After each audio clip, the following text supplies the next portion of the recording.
Hey, Jim, nice to see you. Hi, Maya. Welcome back. Thanks.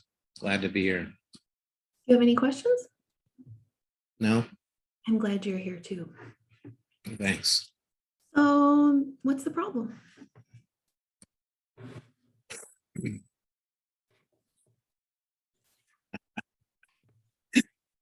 I just thought back of Cheech and Chong narrative. I woke up, I went downtown to get a job. It was No, yeah. Yep. And then sister, whatever her name was. All right, Mary Elephant. All right. So what I've come here for is my lack of concentration. So it seems like I can only concentrate for only about 15, maybe 20 minutes at a time before I just start spacing off and losing concentration. And what I'd like to do is to, in accordance with my schedule, I schedule my blocks of time between admin time for half a day and client time or whatever's needed for business the other half a day. And that admin day, I'd like to block it off into 3 45-minute periods. And I can only do that for like 15 minutes at the most before I lose concentration. So, what is concentration to you? Concentration for me is to stay on task and complete whatever task was that I've assigned myself or tasks for that block of time. So, just take me through what happens. You set that intention, and then what occurs when you try to execute it? What I do is, let's say, for example, I want to review an ACH training.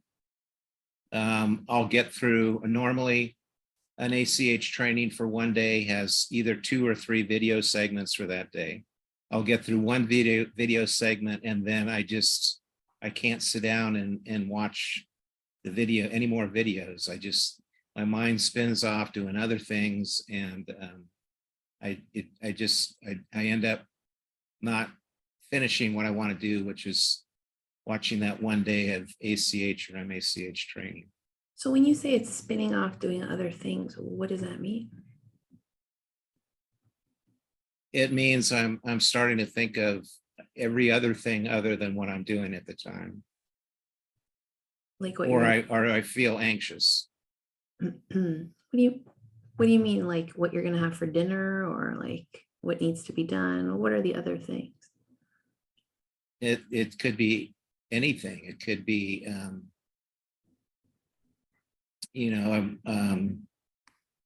things that I have to do that are outside my periphery, things that are not on my schedule, just every little thing that comes up. Or it could be nothing. It could just be that I get really anxious and then I have to get up and walk around. So you say you feel anxious. Explain that to me if you don't mind. Where do you feel that?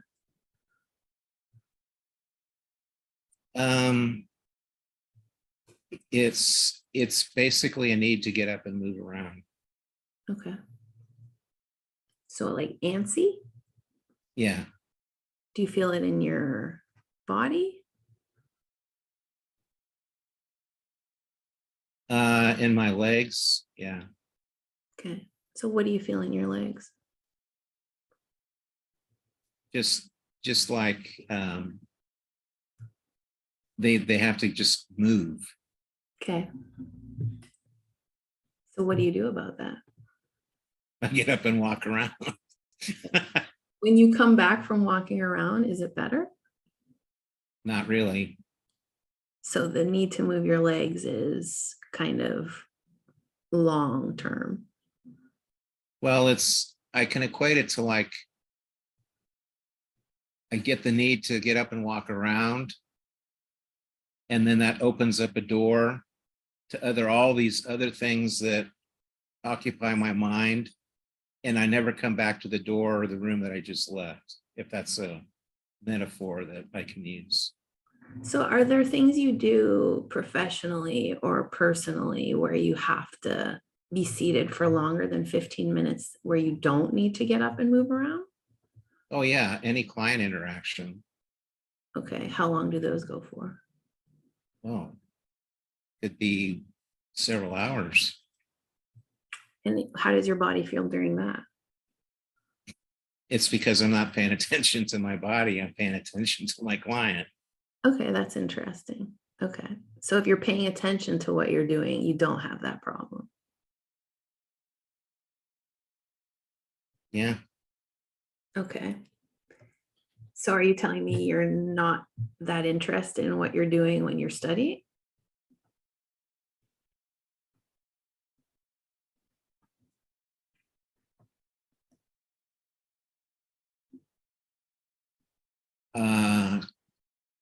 I don't feel the ability to dissociate from myself when I'm studying as opposed to when I'm in the presence of a client. If that makes sense. Oh, it makes perfect sense to me, but I guess what my mind is very, curious to know, do you need to actually be studying, or are you just not needing to be there? So your body wants to get up and do something else. No, because studying is a means to an end.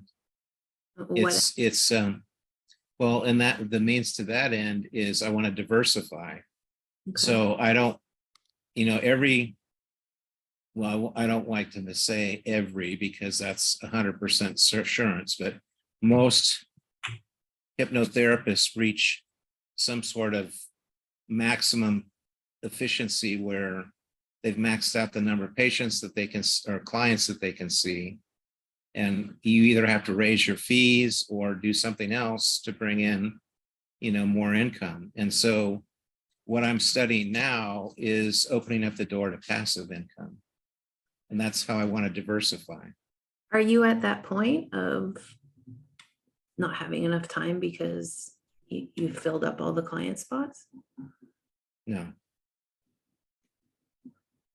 So what makes you think you need to diversify?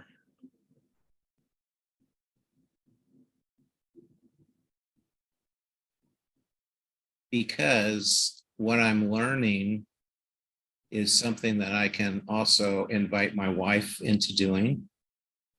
And so that is also going to help us reach that goal of her retiring and with supplemental income so that then we can move up to Nebraska. So that feeling that you have in your legs, can you describe it in terms of like a color or a texture?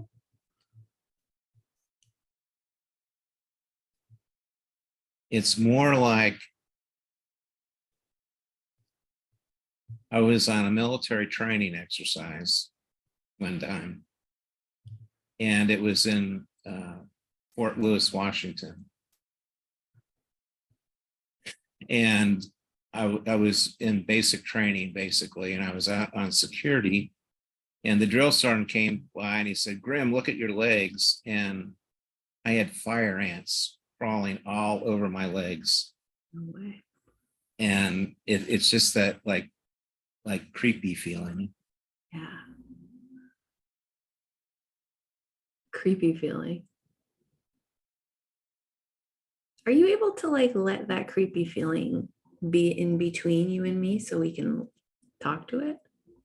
Like, could it be 6 or 8 inches out in front of you?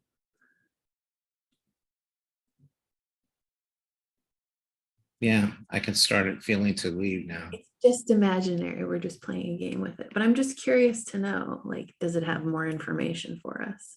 So if it's outside and you're looking at it, what do you see? It's just this massive moving things. Moving things, lots of moving things. Are they moving fast or slow? They're not moving slow. They're not moving real fast. It's somewhere in between. Does it have a color?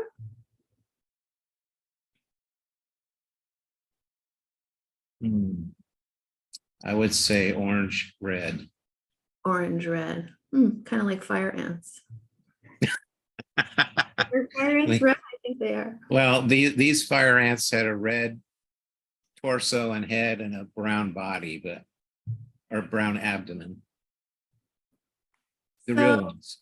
Yeah, the real ones. But so when you see this amorphous thing that's moving in front of you, can you ask it, what do you want from me? I'm just curious, does it have a message for you? Is that why it's trying to get your attention? So just go ahead and ask it.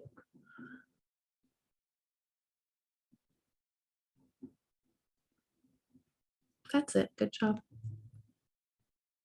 Take your time too. No rush.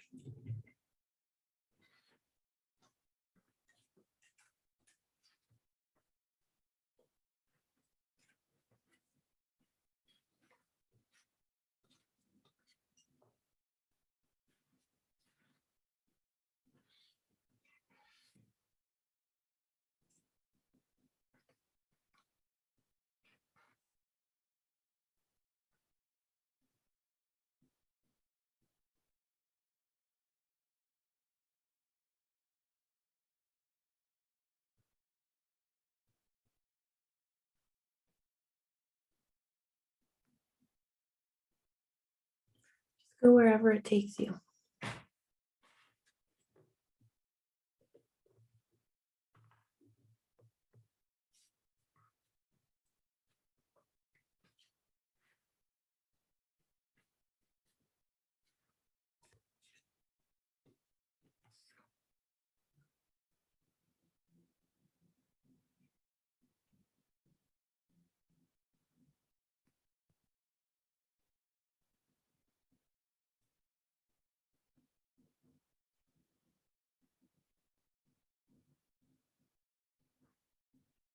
That's it. Good. Self-preservation. Oh, okay. Self-preservation. So if you stay in any one place too long, Yeah. Mhm. self-preservation. Just what's the end of the sentence? If you stay in any one place too long, Then you suffer the kinetic effect. shit can go wrong real quick. Right. Oh, you suffer the kinetic effects. I see. Okay. Interesting. Okay. So if you stay in one place too long, you could suffer the kinetic effects. So alternatively, what do you do? I move. I Yeah, don't stay in one place long enough. right. Because it's safer that way. Is that true in the context of study? No, but it took me years. I mean, years to be able to sleep where I didn't have to worry about where my shooting hand was. Yep. Right. Because up until then, my hand always had to be unencumbered. So I Yep. could always grab at least my pistol, if not my rifle. Mhm. Even sleeping at home or wherever I was outside of being in a war zone. Yeah. That makes sense to me. Because you had to be ready. Even though there's no danger at home or no imminent danger. No, because honestly, historically speaking, or statistically speaking, Mhm. you were more likely to die in battle when you first got into a war zone Okay. because you didn't know, you weren't educated on how to stay alive. Mhm. And then again, when you were leaving, when you started losing focus of where you were and Yeah. started to anticipate where you were going, which is back home. Right. So without that situational awareness and Mm. that education and that survivability, Yeah. then what I guess I'm saying is you had to learn things really quick. Yeah.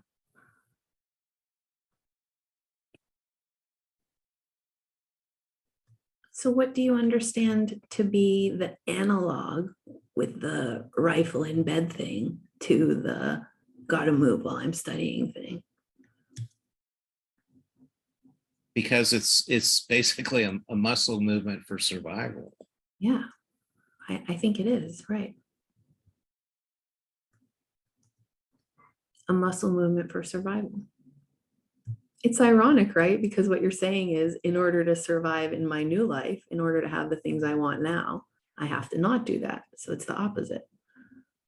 So it's kind of, I mean, there's a bit of a weirdness to that. Nope, that means it's subconscious. Wow, what a surprise. I didn't think that would happen. Well, and so what do you understand now that you put them back to back like that, those two experiences? Somehow or another, I need to reassociate so that, or I need to relearn or tell my subconscious that, yes, those habits were once required, but now that I'm not in that environment anymore, they don't serve the same purpose. Yeah. And so what environment were they useful for? Being in a war zone. When were you in a war zone? When I was in Afghanistan. What year was it? 2006, 2007. Okay, so it's been what, 16 years? Is my math right? What has happened in the interim? A short summary. Oh, well, I'm back home. Yeah. Um, You've changed careers. oh, yeah, multiple careers, at least 3 times. Okay, so you've changed 3 careers. You've become a grandpa.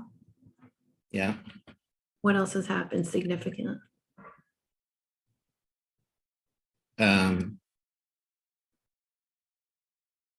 Well, I mean, I've discovered hypnosis. Yeah, he's right. Right. You've discovered that the mind has a lot more to offer than you previously knew, especially when you were in Right. the war zone. Would it be fair to say that you have capabilities and skills and values now that you didn't have back then? Oh, yeah. Well, I also was quite successful in doing what I want to do now before I was in the war zone. And what is that? Being able to study and, I mean, I was 44 years old taking biochemistry.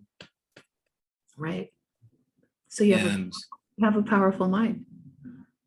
well, not only that, but I also took care of the kids during the day. So I'd get up at like 2 o'clock in the morning and study biochemistry from 2 until when the kids got up so that I could get them ready to go to school. So in So a powerful mind, you're also a superhero or have superhuman skills. well, no, I don't wear a red cape. That's the joke that I told earlier. But maybe you should, because that's pretty challenging what you just described. To me, it sounds like a multitasking mother is what it sounds to me. I mean, I'm not laughing at you, I'm laughing with you because I totally get it.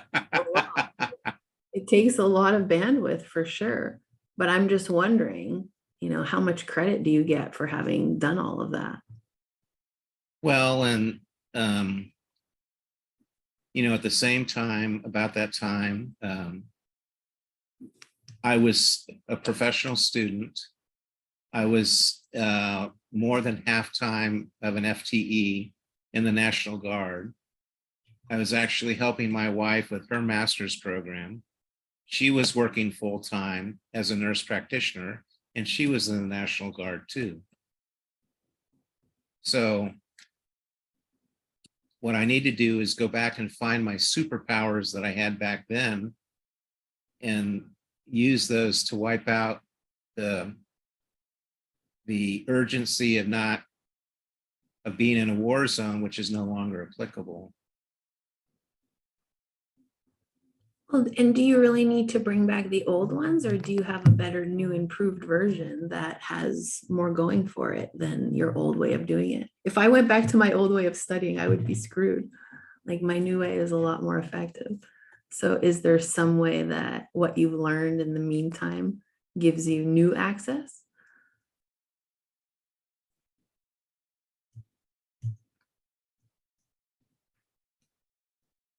Well, I think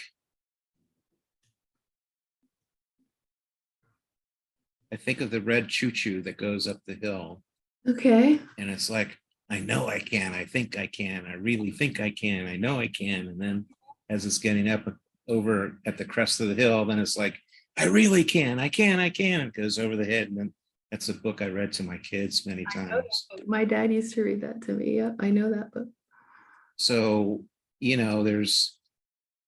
there's many ways of being able to move uphill. Yeah, right. I mean, would you say that the hill that you've been up, that you've been describing to me, was like a very steep, challenging hill? Like raising a Yeah. family and supporting your wife and going to school and being in the war and that's a lot, right? Yeah, And you survived it. obviously. And you Although Mhm. I know that I've at least, I think I would be,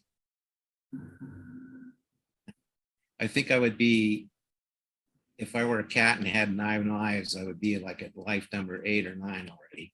Okay. But that's the most experience you can get. Well, yeah, but that's unrealistic. I mean, all of us were here to be placed for a reason. And one thing I did know is whether it's the 3 wicked sisters that are weaving webs and are about ready to cut your life cord, or whatever the case may be, when it's your time, it's your time. Yeah, and what's the difference? I mean, is that going to change how you act today? No, you can't worry about that. You have to live in the moment. I mean, you know that better than anybody, probably, having faced death, up close. So if that's the case, then would you say that at this point in your life or in your career, you're as educated and as experienced as you've ever been? Oh, even more so. Yeah, And the reason is I'm 65 years old and I'm still studying things. that's right. I mean, I'm studying things now that never existed like 4, 5, 6, 7 years ago. I know, isn't that the weirdest thing ever? So the way you were doing it before is probably not even applicable because the material's not even the same. And the modalities of learning are not even the same. True. So you've learned all these methods and all these survival techniques and all of these skills to do all these things. What makes you think you can't do that for this small, it's kind of funny to me right now because I'm thinking he survived all of this and now he's talking about 45-minute study period. I mean, that's pretty safe and cool compared to, kinetic events and fire ants and kids at 2 a.m. and whatever else. Now we're just talking about 45 minutes of study, pretty safe, pretty chill. So do you think that based on all of this thing that happened over here, now this can be manageable? Consciously, yes. Mhm. Maybe not subconsciously. Well, that's fine.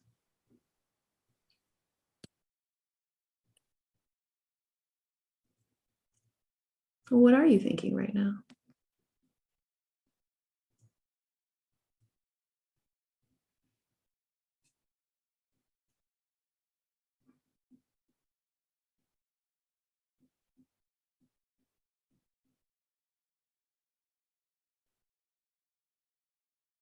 Of a Nike commercial, A Nike commercial? What's happening in the commercial? just do it. Yeah, just do it. Right. I mean, that fucking commercial, man, they nailed it. That's the problem. It's so annoying and so repetitive, but it was so good. That's why it's a hit. And what are you thinking that little, scene that your mind is providing you with? What is it trying to tell you?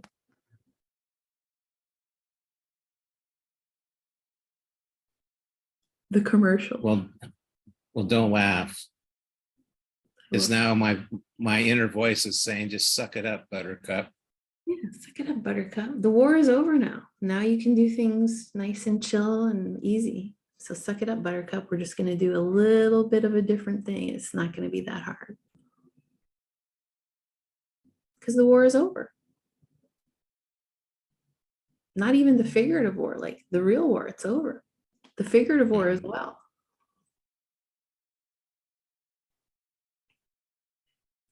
So when you look back now at your legs and the fire ants color thing that we were looking at, what do you see now?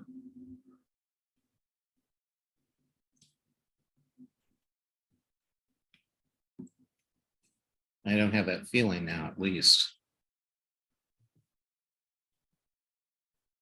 Can you imagine it or remember it?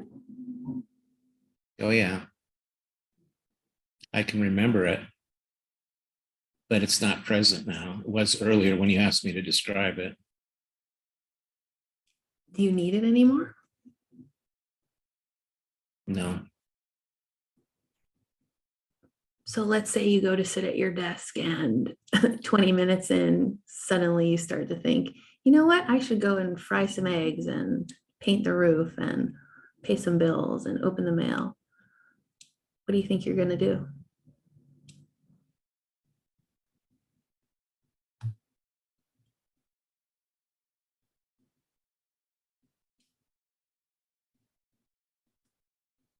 As I'm sitting here talking, there's fireworks going off outside. They're just trying to get your attention.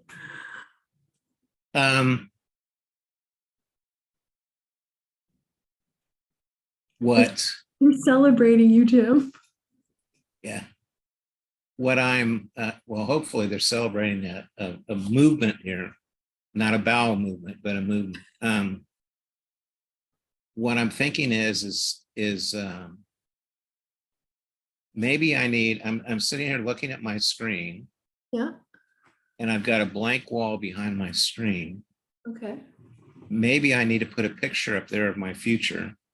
Oh, okay. I like that. What would it be? I don't know. It could be my grandkids. Yeah, right. It could be any number of motivating things that represent what I told you was my short-term and long-term goal. So therefore, if I get that antsy feeling, I can just look up and refocus on why I'm doing what I'm doing. And so let's say you get through 15 minutes. We're talking about a 45-minute increment. So at 15 or 20, you start to feel the antsiness, and then you see the image of them. Is repeating that 15 minutes a big deal? Like you already did 15, now you have to do 15 more. No, because the reason I'm there is if my goal is to watch 4 videos, then I know what my goal is. I know that if I want to get up halfway through 1 or 2 of them and not read or have the other 2, then I'm not meeting my goal for that time block. And if you did 15, you can probably do another 15. If you did 2 15s, can you do the third 15 just to finish it?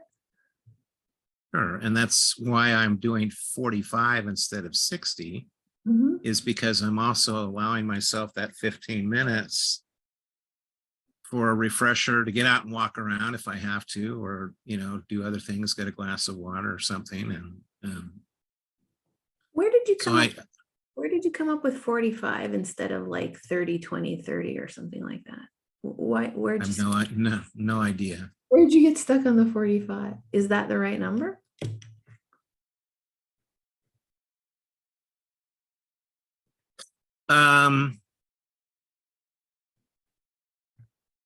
I could approach this from a different perspective, like weightlifting. Okay. So if my goal is to bench press 250 pounds, I don't just sit on the bench and start with 250 pounds. I have to work up to it. That's a good point. That's why I was wondering, is the 45 the right number? Maybe not. Maybe not initially. Okay. So what's the alternative? Maybe it's something to aspire to. Okay, I like that. I'm really thinking you can aspire to that quite quickly. Well, yeah, because if it were 2 22-minute and then you put them together, you'd have 45. So what is your instinct telling you is actually the right first lift? Like, I'm very surprised when I go to the gym, if I start with a 30-pound, you know, it's 2 weeks until I'm at 40 or 50. And then once you pass a certain barrier, you're just getting stronger quite fast. So now I can do 70 and 100 on machines that I never thought I could, you know, even work on. So what do you think instinctually right now would be the right starting number? I think 30 minutes. Okay. And how many groupings of 30 would it be? Well,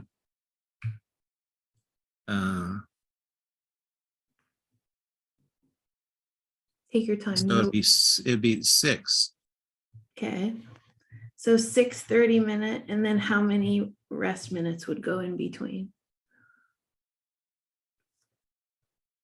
I don't know, even if it's a 5 or 10-minute break, doesn't matter.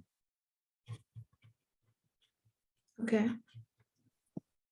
Well, so when you weigh the two choices, 3:45s or 6:30s, which one do you think will work better for you now?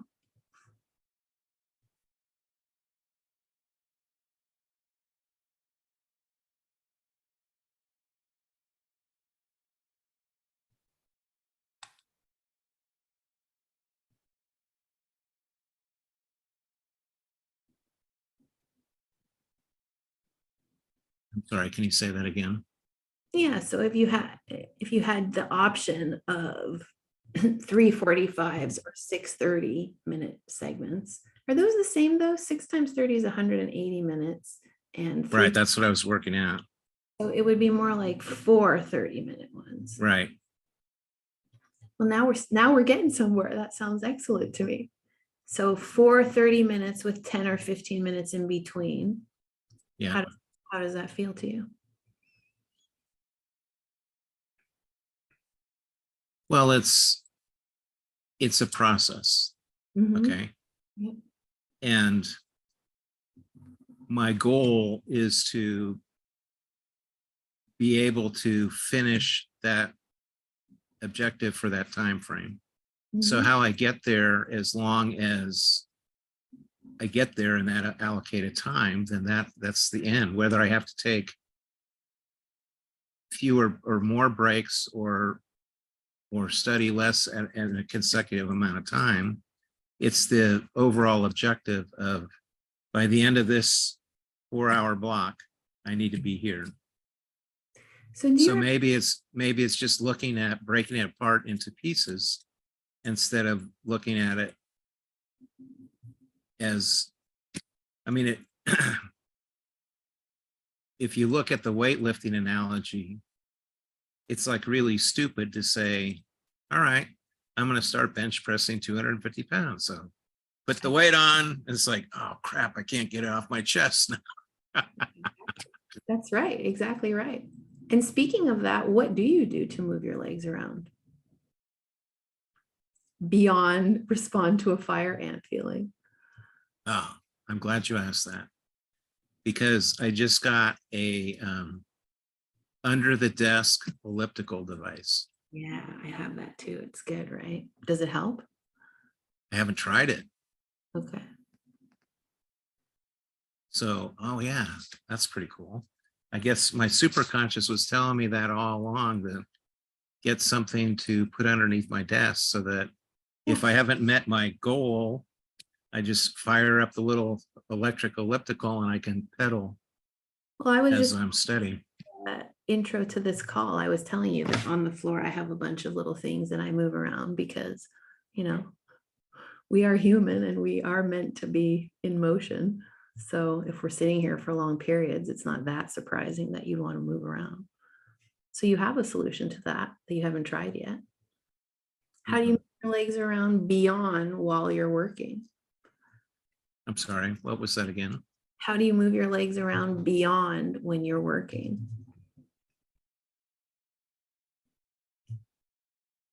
When I'm not working, is that what you're asking? Yeah, like Or during? is there some other, event that happens during your day where you do get to satisfy that urge? Oh yeah, I either have a stationary bike or I walk, or I have a stand-up elliptical. So do you do that before or after your study?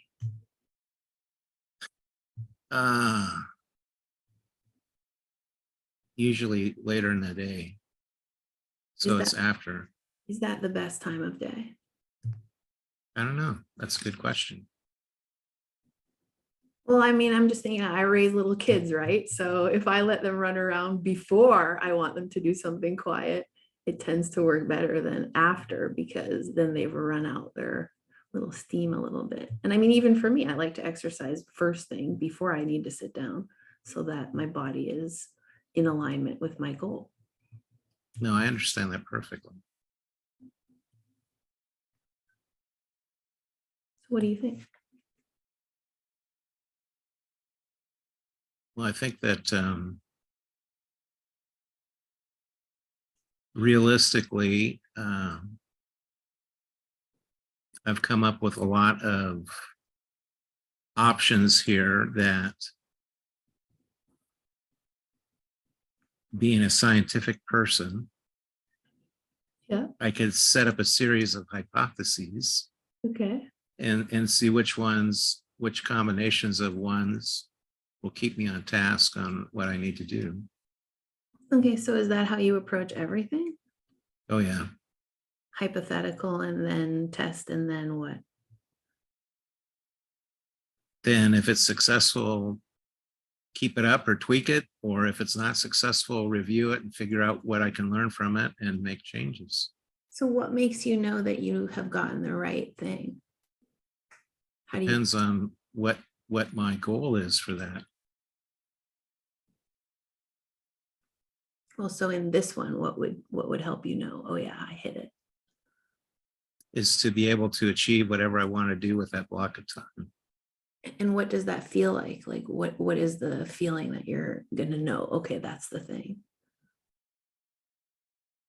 Well, it's just like, it's the equivalent of the old days of saying, I'm going to read 3 chapters of this book. And when you've read 3 chapters, then, you check mark that thing because you've done it. So what if you only read 2 chapters, but you felt like, wow, the whole world just opened up to me and now I want to go and do X and Y with it? Would that be okay? No, Okay. what I'd probably do is take a break at that point, walk around, come back, and then read the final chapter. So what is it about trusting, oh, I feel good about what I've done, that is not good enough, that makes you have to still execute the whole original plan?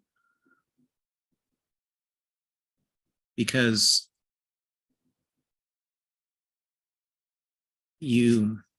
I, that's one of the things I learned, is never accept when you say something as the client where you don't take responsibility for things. All right, I Okay.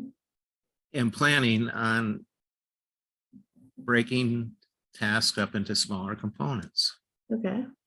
And so if you want to be on time, on target, on budget, then you need to break those things up into manageable parts where you can actually do it, so that So you can finish it on time, on target, and so on budget.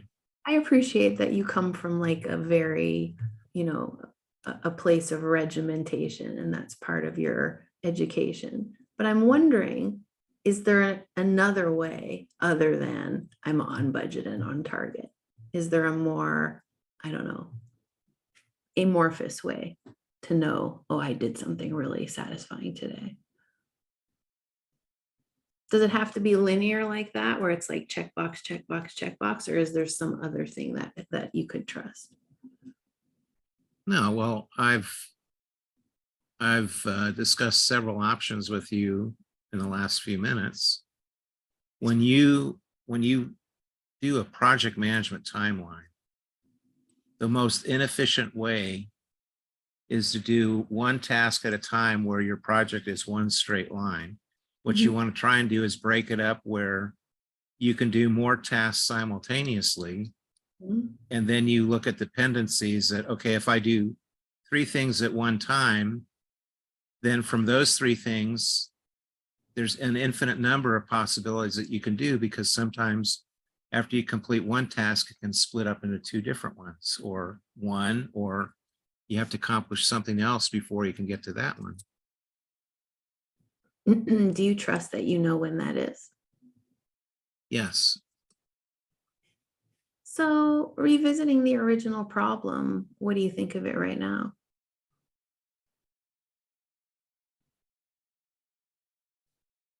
what I think of it right now is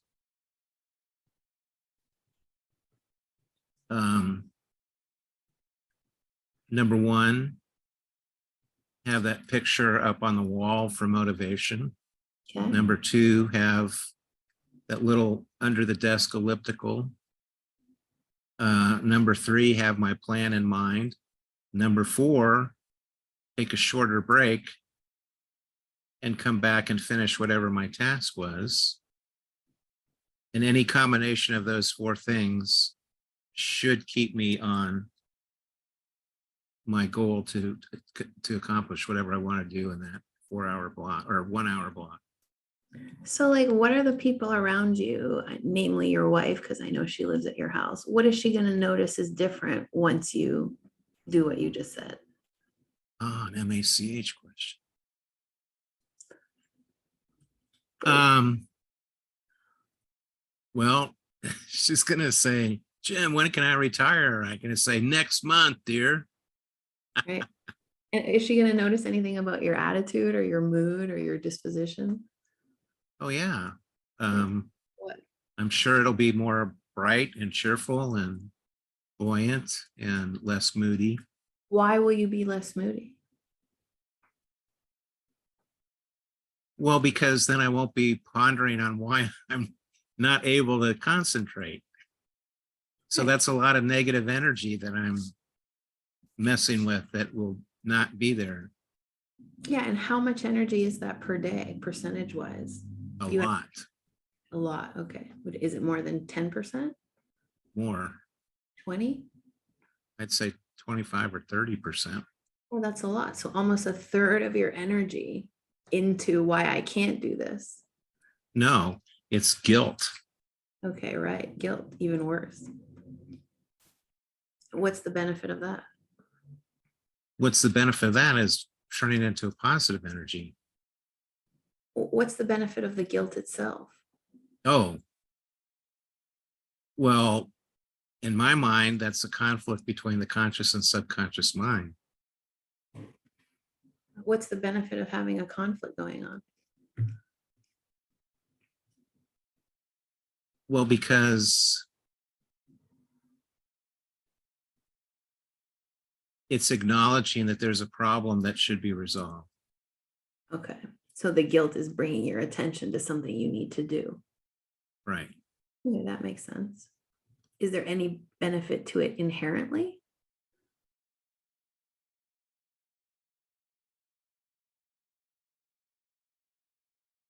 Well, the biggest guilt that I see is my wife working, 14, 15 hours a day. Yeah. And the more I get to the point where I'm making the income that I need to that would equate to what she's bringing in, then she can retire.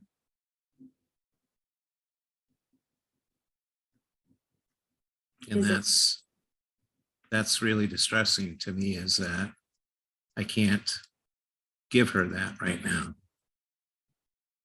When do you want to give it to her? Tomorrow. Okay. When realistically? I would say sometime next year. Okay. So is it possible to look back on all the experiences you've had and separate the negative from the lessons? I'm not sure I follow. I mean, like, guilt is a feeling of, well, I need to do this and I feel bad that I'm not. And so now I have a third thing going on, which is guilt. So is there some way in which just I need to do this is enough of a thought without the additional, and this is why it makes me, not a perfect person? Is the learning part enough? Why do you need to add on the negative part? Oh, well, I wouldn't have the negative part if I just meet my goals. Okay, but let's say you don't meet your goals, then how is the negative part benefiting you then? Well, if I'm making progress toward meeting my goals, Mhm. Just like I said, if I'm working my way up to lifting 250 pounds, Mhm. then there's no reason for guilt because I know that I'm making progress toward my goal. I guess what I'm asking is, like when Michael Jordan is learning how to throw baskets, does he need to feel bad about the 3-pointers that he misses, or does he just need to keep going? It just needs to keep going. Would it benefit him to every time he misses be like, oh, and I feel guilty because I'm not at the playoffs yet. Oh, I feel guilty I'm not at the playoffs. Oh, I didn't do it today. Does that benefit him in any way, or could he just use that time to throw more baskets? No, but I think we're saying the same thing. I'm saying if I don't meet my target, but yet I know I'm making progress, there's no reason to feel guilt. Okay, Just good. like if he misses his 3-pointer, Right. there's no reason for him to feel remorse or guilt because he knows that through practice, he'll be able to make those 3-pointers. Okay, so you're agreeing that the 30% that you said before that you were basically using on guilt, you don't need to be spending anymore. No, because the reason I was feeling that guilt is because it seems like I was just floundering with no way out. Okay. Is that true at all, Jim? Are you actually floundering, or are you pretty good at what you do? Well, there's still that emotional component of seeing my wife busting her ass Uh-huh. 14, 15 hours a day, Mhm. that no matter if I wear my red cape or not, it's still going to give me a lot of guilt. Mhm. Yeah, I mean, I can totally relate to that.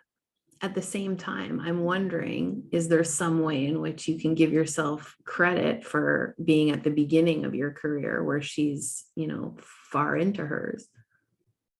It's not Oh, exactly, yeah. is it? No, but she's stuck with the same career. I'm on like my 4th career Mhm. where And she stayed with one all the time. have your careers been very challenging? Oh, yeah. Is there any way in which you could have stayed with one of them for, you know, more time than you did? No, So is there anything wrong with that you took a different trajectory from her? Excuse me. no, but that goes into a whole other bag of worms in my background that I don't think I want to talk about. Okay, that's fair. In a short reason is um, in my life, I've moved up until 92 where I was here in my life. I figured I had moved, I was 40 years old and I'd moved 27 times Oh, in wow. my life. So part of this programming that I have is every 18 months or so, I need to change something. Yeah. So even though I was here, living here for 20 years, if you look at my work history, both in the military and in the hospital, every year and a half, I change jobs. And if you look at how long my resume is, it's like 17 pages long. So what do you think about staying still now? What's your opinion of that?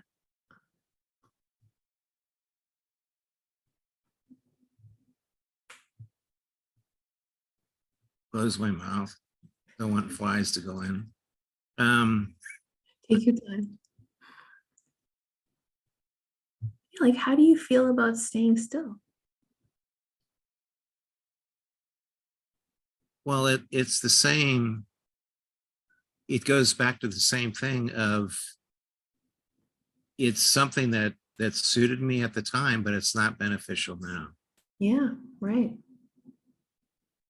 So, you know, another thing is I moved so many times that our final move to our house that we've lived in since 1992 is I kept a lot of things in boxes. And if I didn't have to go into that box after a year or two, I got rid of it Wow. because Yeah.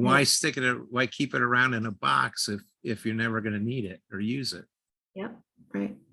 So And that's why are you bringing up the boxes? because it was a point of stability Right. of, okay, when I was in the military, I physically moved every year and a half, Mm-hmm. both as a dependent and as an adult. Grades 1 through 12, I went to 12 different schools. Whoa.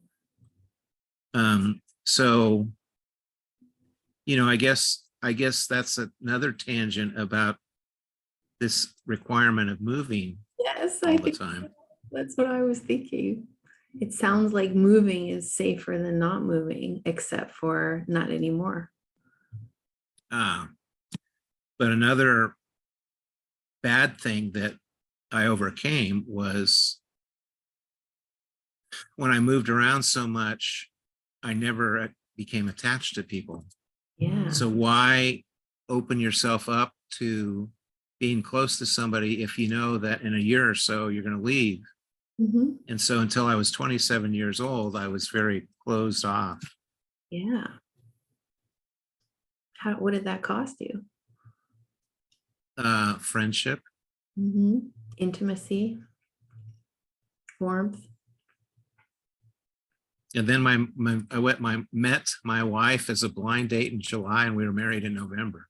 Wow. She was the one. She was the one. Well, so something about your lack of contact made you clear about when it was the right one. And that was 35 years ago. You know. And are you happily married? Oh, yeah. So what's scary about staying still?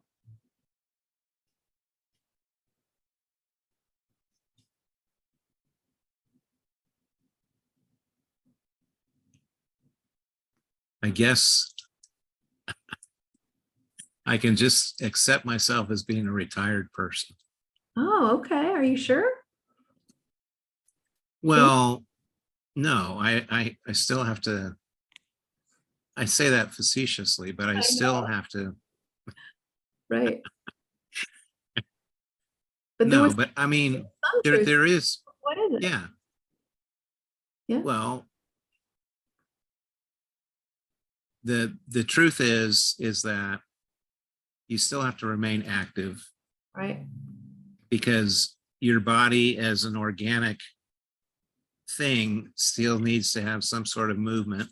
Your mind, my mind, Yes. Good. has to be active Yes. in order to stay young.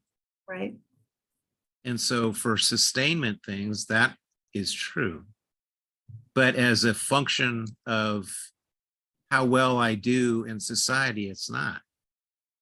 So in other words, I don't have to, I can put that moving every 18 months or a new job every 18 months behind me because it's not fulfilling a requirement in my life at this point. It has fulfilled a requirement. Yeah, It just doesn't anymore. no. Just like when an outfit runs out of, the fur on the inside of the sweatshirt, which is so annoying when you have a great sweatshirt, but then it runs out of the fur.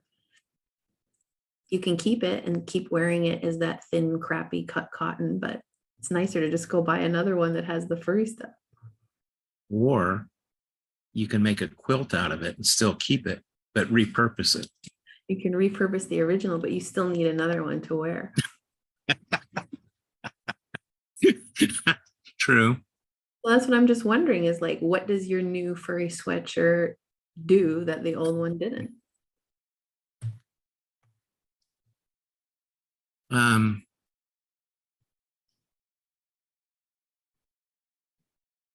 This is big. Take your I time. can start living my life and enjoying my life. Okay. So the new Enjoying sweatshirt makes you able. enjoying my wife and I that don't have to work, that we consciously make a decision where we can do whatever we want to and not be committed to, she has to get up at 3:15 in the morning and come home at 7 o'clock at night. And we can choose to, take care of the grandkids or spend 4th of July weekend with either one of my daughters, or, it's our choice. It's not our requirement.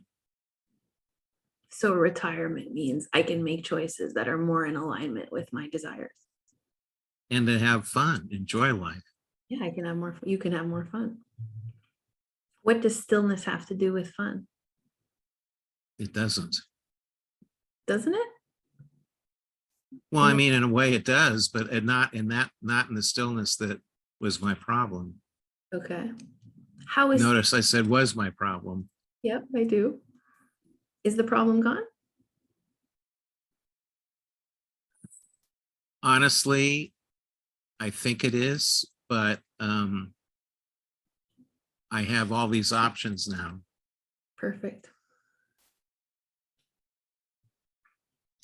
Okay, well, really check yourself. So search all the pieces of you. Don't lie to me. No bullshit. I want you to really check and make sure that you feel that when you go back to your desk, 30 minutes is going to be perfectly doable.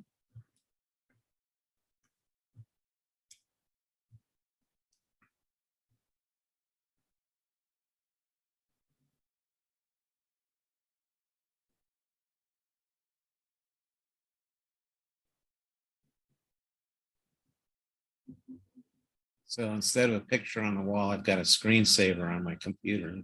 Okay, love that. Easier. Yeah.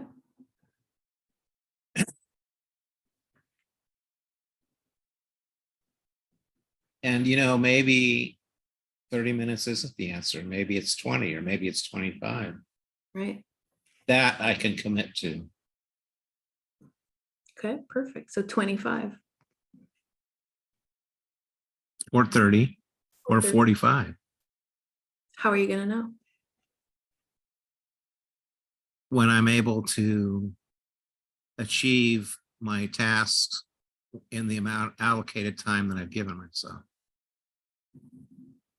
So let's say you give yourself 30 and you get up after 20, then what's going to happen? Then I just maybe go get a glass of water and come back and finish where I left off. Yeah. So let's say you do 19 and you go get water and then you do 11. Does that matter? No, as long as I catch up in the meantime and get my task accomplished. I mean, after everything you've been through, Jim, isn't it true that you can do it however the fuck you want? Yes. I mean, like if it's 15 and 15 or 19 and 11 or 20 and 25, what the hell's the difference? It doesn't. I mean, I'm smiling. I'm yeah. smiling because when I used to do my demo work, we used to use P for plenty. Uh-huh. So only use enough explosive to blow something up so that you're not within the blast zone when you blow it up. Right. So maybe a thing that you thought would take 40 takes 30, but that's the right. Well, we did. We had a way of cutting steel with very precise C4, cutting C4 into shapes and molding it onto a steel I-beam. And what that does is when you blow it, it twists it, torques it, and it just breaks it right in half. But you don't have to use an incredible amount of force. You just use a very precise amount and locate it at a very certain position. Right. I remember a certain person teaching me when I was editing my dissertation that if you turn the pages upside down, you can edit them a lot faster. Yeah, I resemble that comment. Which, who would ever have known that, except that when I did it, it worked. So we know that the mind can do all kinds of things beyond what it's expecting it's going to do. How do you feel about that? What I feel about it now is it's not black or white. There's a lot of gray area. Okay. And before today, it was black and white. Yeah. And it's a lot more. It was a binary decision. I think you started this off with, and now it's not binary. There's multiple things that are in play. You know what's shitty about binary decisions is it's very easy to get punitive about them. If it's either a yes or a no, if it's not the right answer, then I messed it up. But if it's a gray, which learning really is a gray and life is a gray, then I don't have to have so much judgment attached. Would you agree? Absolutely. So what is your reward system looking like? Like, let's say you do all next week and you write me a great review next Friday. I solved my problem. This is amazing. She's a miracle worker. I've had this problem for years. It's gone now. How do you reward yourself? Can you see it? Can you see yourself next Friday telling me this is amazing? I did 5 whole days of all the 30-minute segments I needed. Yeah. Can you imagine it? Yeah. How does it feel to imagine?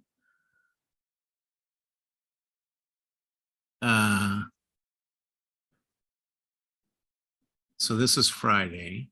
Yeah. So you could start So Monday. no. So Friday is my wife's day off. Oh, good. So maybe taking her out to dinner I love that. Yes.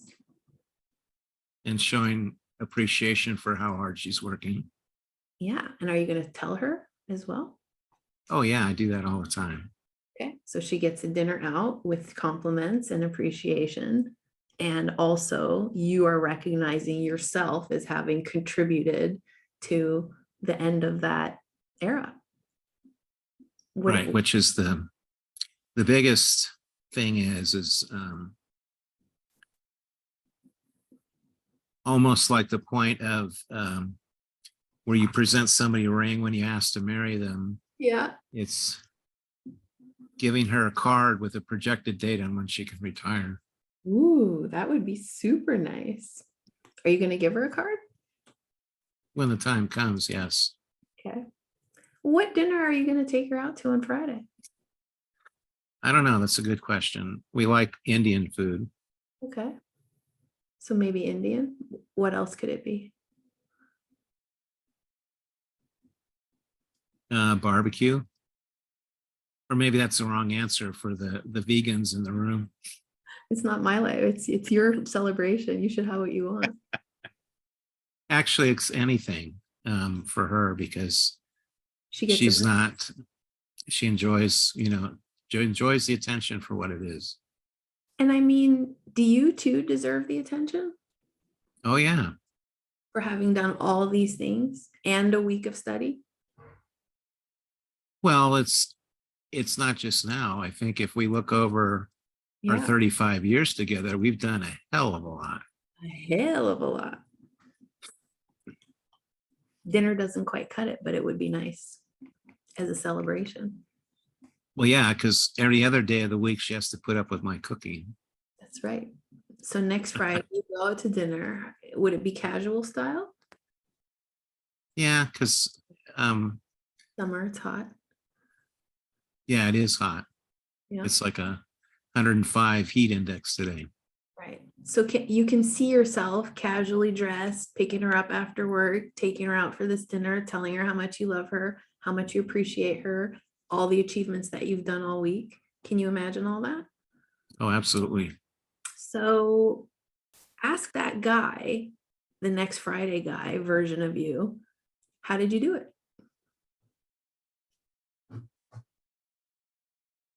That's it. Go all the way with this one. I really want to know what he has to say.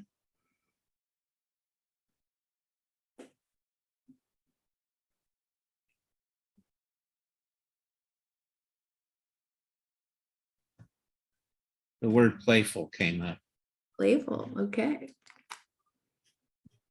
What I mean by playful is to have a goal in mind for each day, but don't care about how it's achieved. Okay, I am just have fun with it. Loving this. This is not the same answer that you gave me before about it has to be this linear thing about this many inputs and whatever it was. Playful. Do you have enough intelligence and knowledge about life to know when you reach that point of, I figured something out that's good enough for today? Oh, sure. Do you have any doubt about that? No, Okay. So it's going to be more playful than it's been. It's going to be a little bit more lighthearted, more flexible, more oriented towards the grandkids and the goals that you have set with them. right. How does that all feel? Wonderful. It's a lot more fun that way. It is. You benefit a lot more along the way that way. True. What do you think about not having this self-punishing attitude, just letting that go? Because that's what I heard you say is I'm going to stop beating myself up. I'm going to stop holding myself to this ridiculous, schedule or whatever you thought it was. And I'm just going to have fun, be retired, learn hypnosis, be cool. There's no, when I felt guilt, it's when I only had a binary option. That's good. Right. And now that it's not black or white, but there's gray, it's like, who cares how I get it done legally, as long as I legally get it done. Exactly. Isn't that true in sessions as well? Yes. Like, do we actually need to follow a protocol or do we just need to get a result? No. I mean, isn't that what the quantum field teaches us? Just get there, however it is. Maybe the how will appear during the experience, and I just won't know.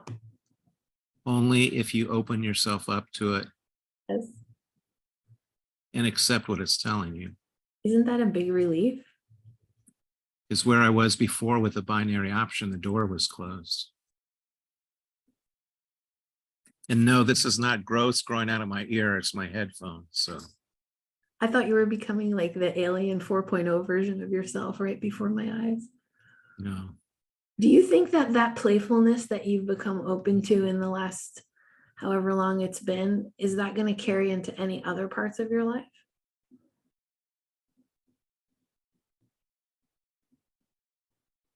It is when I can see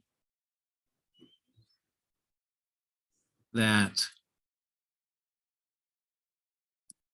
the classic thing in every interaction is one does the best job they can, or I do the best job I can with the information available to me. Mm-hmm. So when my information is only a yes or no, or black or white, or I achieved this or I didn't, then guilt is just, it's inevitable. Yeah, and what's not fun about that? Well, what's not fun about that? It's predisposing an outcome. Yeah, right. Which kind of outcome? A negative one. Yeah, totally. So if you design it so that the outcome can only really be one of two things, that sucks. Are you at a point in your life now where you never have to do that again? Well, yeah, because the only person that I'm really, actually, I've got 6 people, but really the only person I'm answering to is myself. Yeah. Has that ever been the case before? No. Is that a big, huge difference? Oh, yes. Does it make it worth it? Well, it does, because now I can enjoy everything that I've been working so hard to achieve. If you have more fun and enjoy yourself more and let yourself be off the hook, this artificial hook that, we don't even know when it started, will you make more money? Oh, yes. How do you know? I know. Right. How? I just know. Right. Why though? Why is a lighter heart and a more, open attitude, why does that attract more money? Because the negativity that I had was a self-fulfilling prophecy. Yeah. And it was just like something rolling downhill. And who wants to come to So, a transformation expert who himself is too rigid to transform? right? How is that attractive? It's not. But then if you say, and I went through this, and this, and now I learned this, and now come into my office, we'll get your problem solved in 2 hours, $1,500. I can take my wife out to dinner. I can buy the kids toys. How is that not a million times easier and better? It is. It's just like a corollary is being tied to traditional hypnosis and worrying about scripts and There you go. and trying to solve a session where you think a client's going to come in with this problem, and according to Karen, they come in and they've changed their problem, and it's like, oh shit, I put 6 hours of work into this, and now what do I do? And It's because you put yourself up in a binary position. yeah, and I have been wondering that this entire session, so I want to ask it so that I don't leave it off the table. Is it possible that the whole design of your business is still binary? How so? Well, because you have a whole plan about I have to study this and I have to know this and these things have to happen. So is there a way in which you can monetize your business first and then add those things? I mean, I'm just Yes. wondering, is there a way in which you can speed up the retirement process and not do it, in such a hypothetical way? And I mean, I don't know if you want that or not. It's just been a question that I've been carrying around for the last hour. It's like, well, why does it have to be this way to begin with? It doesn't. Okay, so why is it important for you to do it this way? It was an hour ago. Okay, good. I like that. So what are you perceiving now? In terms of business design, in terms of yourself as an entrepreneur. And I mean, you know me, like I didn't have a great design here. I'm designing retroactively, right? Like now I have systems that are going in place because I learned, oh, that didn't work, that got too complicated. I couldn't keep track of X and Y. And I'm not saying that's the right way. It's just that I needed to pay bills. But I'm just wondering, when I compare them, like, what do you think? I guess something that just popped into my mind is, why try and fix something that's not broken? Okay, boom, boom. Exactly. So what's the answer? Why are you trying to fix something that's not broken?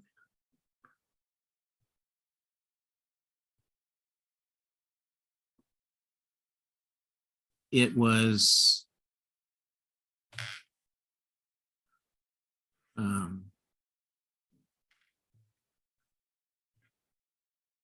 it was probably a thought process of, okay, I'm struggling with this and I'm not getting there with this, anywhere with this where I want to be.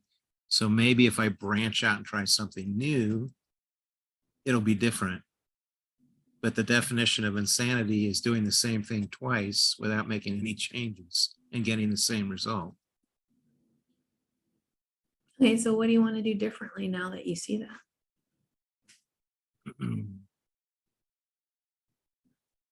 Just stick with one thing Okay. and do it well. Do you know what that is? Yeah, What? my hypnosis practice. Right, treating people, which by the way is what pays the most as far as I know. Is that true for you? It will be now. Okay. So what do you really want? I want to have fun. Yeah, have fun doing what? Realizing that if I make a success out of hypnosis, the hypnosis business, recognizing that I can do that and still do the other things, get the other things accomplished that I want to do with my family. Probably even easier because you have more stability and more money. And does that stop you from learning all the other stuff at the same time or after or whenever you want? No. So what do you want to focus on after this visit? My hypnosis business. Okay. Do you know what actions you want to take? Yes. What are they? Well, I need to make sure, especially after yesterday, I Mm-hmm. need to make sure of my processes, looking after, I mean, what you showed us yesterday. Okay. And part of, I need to automate my processes instead of being focused on paper. Yeah. And I need to also work on my social media presence. Okay.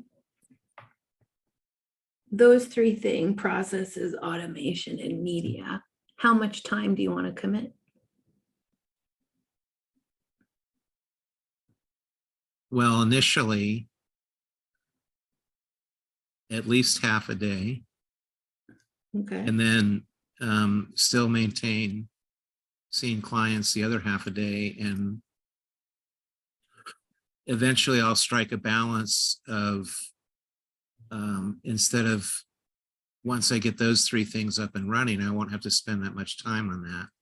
Yeah. And then I can open up more time for clients.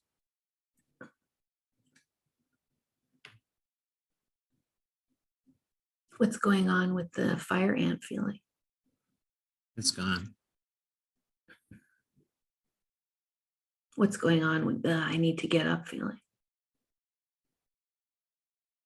It's gone too. How do you feel overall? Good. Okay, so look inside of yourself again, one more time, and just make sure you didn't withhold any information, you didn't lie, you didn't bullshit, you didn't pretend. You know I'm going to know anyway, so be thorough with this one. You didn't leave anything on the table. I mean, because your wife's life is at stake, your grandkids, it's quite important that you really get this done. No, I actually shared more with you than I thought. I mean, there's a lot of things in my background that kind of had a common theme, Yeah. which I first presented with maybe a TBI and all that stuff. And that was more of an influence of the VA than anything else. And I think we've gone around at least three different tangents of things, separate parts of my life, which have a similar thread. Yep, I agree. And yet you've stayed focused the whole time. You haven't had any need to move or do anything else. So you know you're able to do it. Right. It's because I was focused on you, But it had and nothing. not on the creepy crawly ants. But the TBI is irrelevant. No, it is. And I mean, I wouldn't say that the PTSD is irrelevant, but it's not relevant to this Correct. anymore. How do you feel right now? Good. Elated. Will you report back to me in 48 hours and let me know what happens? Well, let's actually go for Tuesday so that you have time to implement your procedures. How about Wednesday? Wednesday is perfect. Anytime after Wednesday, let's say between Wednesday and Friday, you could send me a message and just tell me. It's amazing. I can't believe I got everything done that I wanted to do, and it was fun, and we went to dinner on Friday night, and. Well, I just was helping my wife celebrate her sister's birthday before. So, because it's the 4th of July weekend, Yeah, I'll be barbecuing the next couple of days. So, perfect. That's your processing time. And what are you going to do after this session today? Do you have time to rest? yes. Are you going to rest? Right now, honestly, I'll go down after this and we'll probably have dinner, and then I can relax after that. Perfect. So I just don't want you to think about the session. That's it. No, I won't. Trust me. You don't need to reflect on it. You don't need to write anything down. You don't need to do anything. You've worked hard enough. Those days are over now. Now you can do nothing. The war is over now. Thanks, Maya. So what's the smallest, you're welcome. My pleasure. Thank you. And what's the smallest thing you can do moving forward to make sure that this transformation sticks for life?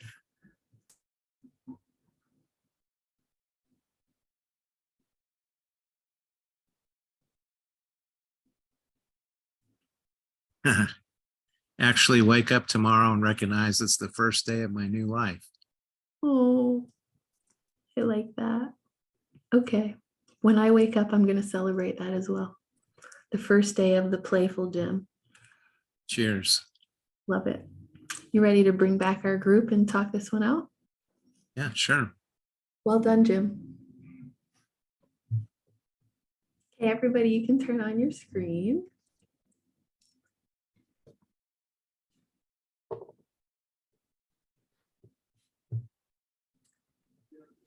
So you can unmute yourselves too and go ahead and just ask any questions that you have. Jim, how do you feel right now? Good. Really good. You have any questions? My eyes are a little watery though. I saw that. That's part of it, right?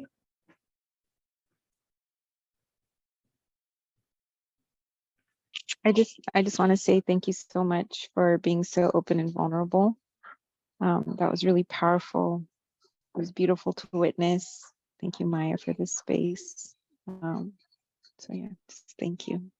It's pretty amazing though, like after everything he's been through, 45-minute time block is still getting on his nerves. I mean, it's just like, it just wows me. It's so obvious, right? That that's not what it is. Like he survived the freaking war in Afghanistan. Like obviously he can study for 30 minutes if he wants to. It's just so wild how the hypnotic or the subconscious mind will create a barrier just because. And I mean, that was such a cool experience too, of seeing how that one limited thinking has been really influencing his whole business and keeping him stuck in many ways. So like how you do one thing is how you do everything. And I mean, I really think that's why ACH is powerful and why it works, because it's never the problem. And how else are you going to know how that one problem is reflecting all of your problems until you go through a process like what we just did? I just can't think of another way you would get clear on that in a short amount of time. Or at least I've never experienced it. Did anyone have any questions about like any of the directions that I took or any of the ETM or demarcation, tasking, anything? What I liked, and this like I could so see in the beginning, is that he was giving you a lot of BS in the beginning, like a lot of his conscious block, and you just redirected it like to his body. You like just went right away, like, what are you feeling? And when he kind of didn't want to go there anymore, he started giving you logical answers. You were like, what color is it? Like, you were just like turning, like you did not follow the lines where there were like opportunities to get lost in the grass there, but you put him like out of his mind and into feeling his body and the colors. And I thought that's an excellent tool. And so that's ETM. But Laura, what happened when he went into that? What was the like, you know, therapeutic thing that happened? Well, first of all, you could see that the whole leg thing was part of the I'm not safe standing still. Exactly.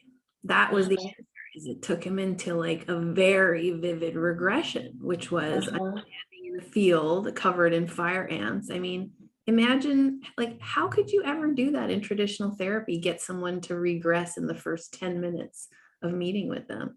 It's like pretty high level healing. But this was like highly creative of you. This is why even like I wrote it down because I was very impressed. I was like, wow, this is like ninja level skill, because when you said imagine that feeling is 6 to 8 inches in front of you, like you put it out, like you right away removed it immediately so that it didn't really have a time even to take a root there. And then you went straight from that to, does that feeling have a message for you?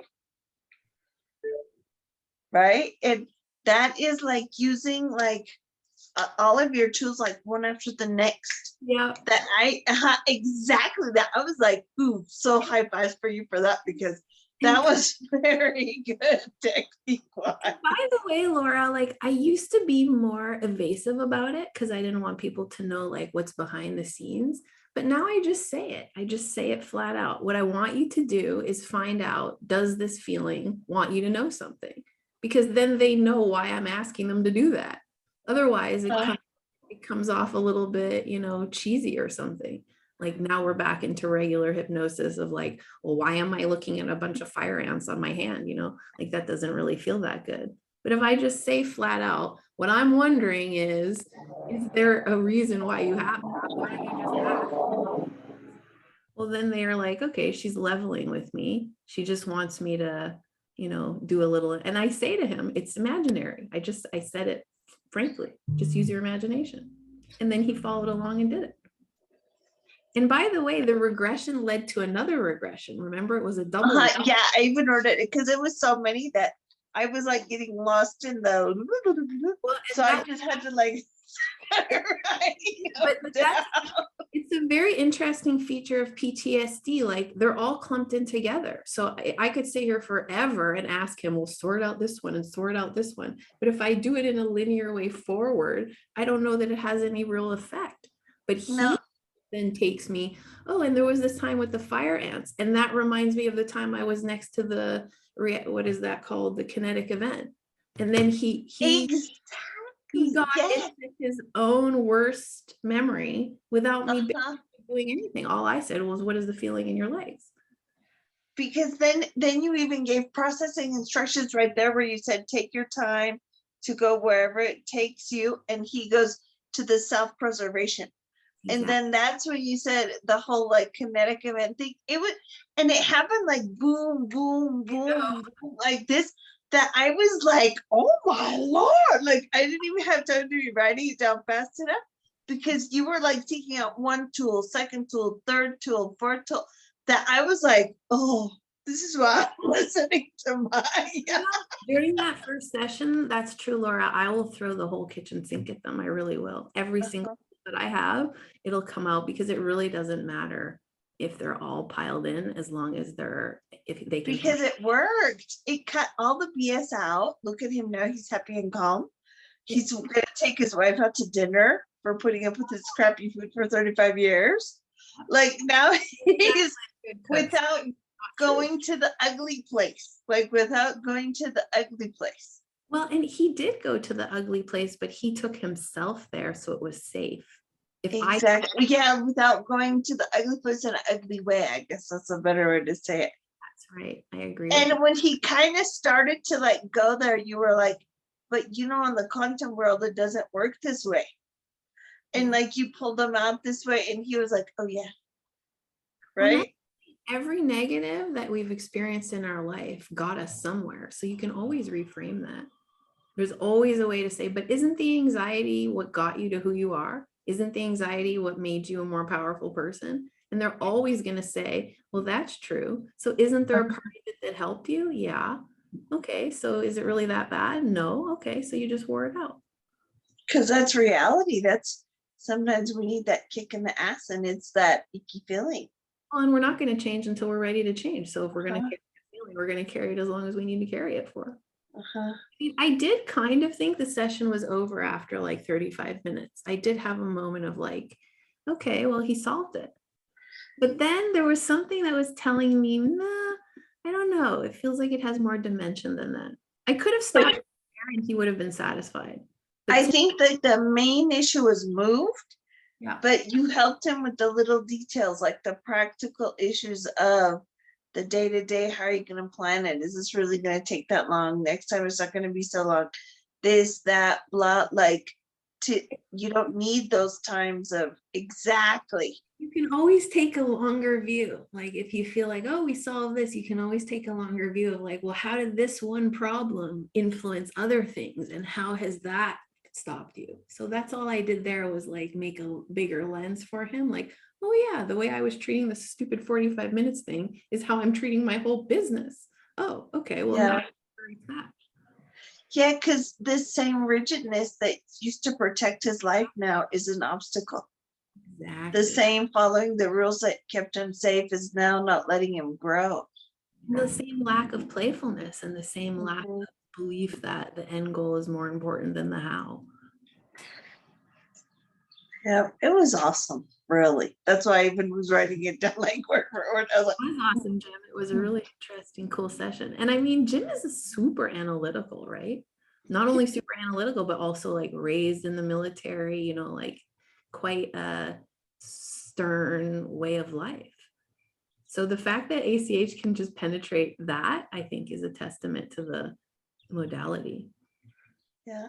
And in no moment ever was there like the drooling, I'm closing my eyes, I'm silent, I'm crying. Like there was never going into that excess emotion. It was just like very like marching along a very nice rhythm. I don't know how would I explain that? Yeah. Although check it out, everybody, how many emotions we did go through. There was definitely like frustration, guilt, shame, anger, joy, hope, you know, emotional crying, sexual, love, wife, grandkids. I mean, it spanned like the whole of his human experience. I mean, he got choked up a few times. He relived some trauma a few times. Like it had a lot of diversity. It was the span of his life, literally.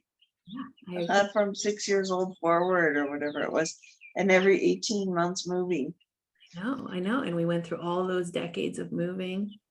And so what it feels like to me is like I'm just like driving a ship and I'm just like trying to keep it from falling off the thing. So like that's the feeling to me is like, oh, where are we going now? Oh, where are we going now? But I don't want it to fall like anywhere that I can't bring it back from. So that's my whole job is like if it starts to go in that direction or this one, I just want to keep it so that we can keep moving forward together. That's why I say I have to be really well rested and not feel like there's other stuff that I need to get to or do, because I really need to not lose that. Yeah. Yep. Thank you for that. That's true. Thank I you. think Karen had something to say. I can hear it. Oh, yeah, I was just going to say, I found it very interesting that when you started, Jim, you said you could only concentrate for 15 minutes and wanted 45. And at the end, when you had this breakthrough, you said, all I need is 20 to 25 minutes. And it's like, so for 5 more minutes, that's all that really was 5 minutes. And really, did it come down to any minutes of anything? Wasn't that just all a symbol for something else? Right, but when you said that, I thought for 5 minutes, I mean, just you could see the shift and everything. And once he realized, really all I needed was 5 more minutes. I mean, talk about small steps, you know. No, I know, Karen, what point you're thinking of when I started to break it down into other numbers. And he said, well, I whatever it was, 20, I said 20 to 25 minutes. And I then know. like, And then he added 5. I know. And suddenly the problem is solved. Like, okay, Yeah. agree. But very analytical client. I mean, very conscious. I mean, that was everything was instantly. He came back with an answer, and I think this, and you know, and fast, and then it's like really took. Client. I Yeah, mean, super conscious. At the very high end of a very conscious client. Very, Yeah. which is Plus, as a therapist, I'm sure, Jim, that you're consciously thinking as a therapist too. You know, which hat do I have on? Yeah, it's hard to be the client sometimes. Although I love being the client. I mean, and looking forward, like if he comes for a follow-up or a third session, I would be wondering, my curiosity would be in the department of how far can he get away from that original Jim? Like how much trust can he have in himself? How much trust can he have in how he feels? How much trust can he have that he just trusts himself in session and doesn't need preparation, education? Because right now he still wants to check boxes off. And so I'm still in the point in my, professional mind thinking, well, how much more room is there? How much further could he go towards, fuck this whole thing, I can treat people however, works, and just get it done and make the money. But I inside now, Does it? sorry. I was just going to say, won't he know once he does it? Just like confidence, nobody has confidence until you actually do something. So once you do it, you realize that I don't have to keep doing it that way. And that's why I would leave that for a follow-up. Like, I didn't want to keep pressing it because he went as far as he wanted to go on his own. I mean, you could have taken that into a third hour and been like, okay, and now, but it's too much. So that's. But look at his face too. This is the other thing that I was gonna say, like, look at him now. Now I start to see Jim, the little boy. Yeah. Like, now I see Jim happy. Look at him in the smile, right? And this is gonna give him the new life he wants, right? This one is the one who's gonna give him that happy, fun life with the grandkids and all of that. Like, like somebody new was born at the end of that session. Yeah. Oh, I totally saw that. And that was what he said at the end. That's why it's important to ask your little last questions, even though you're done. But it's important to ask that, because that's when people plant those little seeds of, you're right, that's who I'm going to be when I wake up tomorrow. And it surprises them, right? They don't know that they're going to say that. And now he says to me, well, tomorrow I'm going to wake up as the fun version of me. Like, well, heck, I didn't ask for that, but if you want to, take it. Like, that to me is very satisfying, because now we're way, you're welcome, Karen. Now we're way far away from where we started. Now a new person is being born. Okay, that's transformation. And is it worth $1,500? Damn straight. It sure is. I have who doesn't some want quick that little- questions. Just because the kids, they're silent for a second. Is that first, like, I feel like this follow-up too for me is like, because it looks too like Jim is exhausted. I don't know if you are, but it looks like you found like this peace, but it's kind of like, yeah, like I need to go rest peace. So I feel like there needs to be like some kind of, after program too, Well, not just the follow-up, but you know what? But yeah, but is the, well, what? Just the rest. Process instruction. So I did tell him, hey, you need to rest after this. And then I checked with him and I said, so what are you going to do? And he said, I'm going to go. Right. Okay, that's fine for me. Don't think about it. So process instruction covers that. But Okay. you're right, and by the way, you're going to feel the same amount tired, or Yeah. percentage of that. So calculate that in. Okay. And I guess my other question is I felt that in the moment, I was like, boom, problem solved. Okay, see you later. I was like, wow, we're done. So, I mean, being, a baby ACHer here is just how, like, even going, because then you were like, I felt like you just kept peeling back, like you just kept untying the knots. And I was like, wow, how can sorry, I don't know if you guys can hear me because the girls are right there, but how, like, again, like, I know you said like looking out and keep going.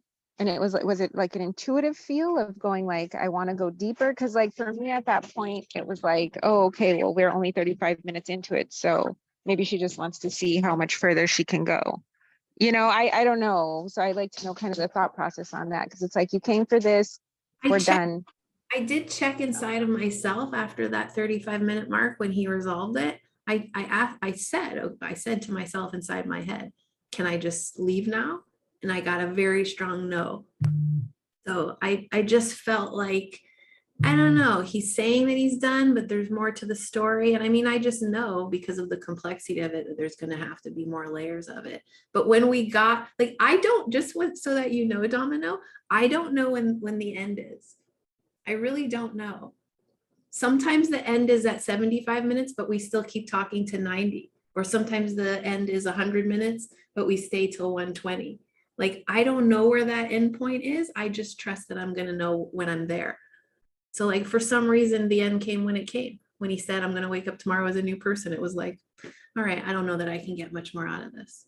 So yeah, it is a feeling of trust. It is a feeling of like intuition, but also like, that's what the resiliency testing is about.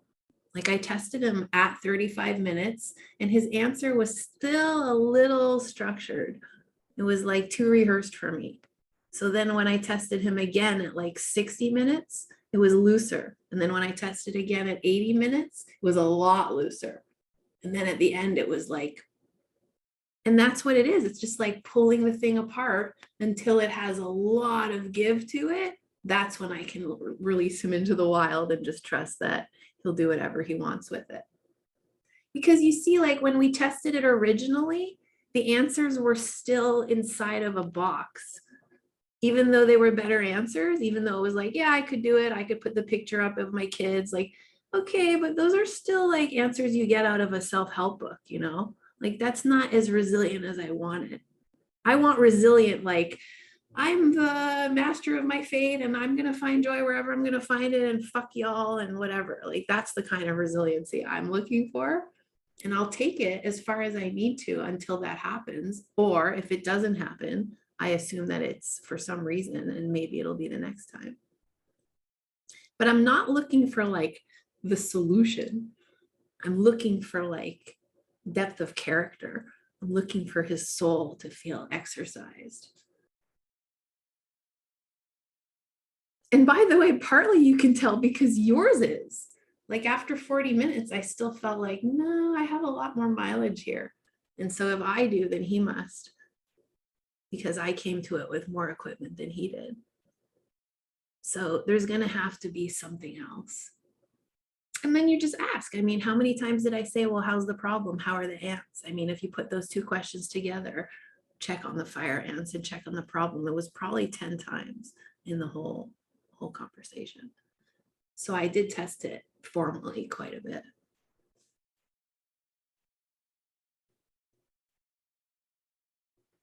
His answers got more and more spiritual is another way of saying it. You know, like they got less and less technical and more divine.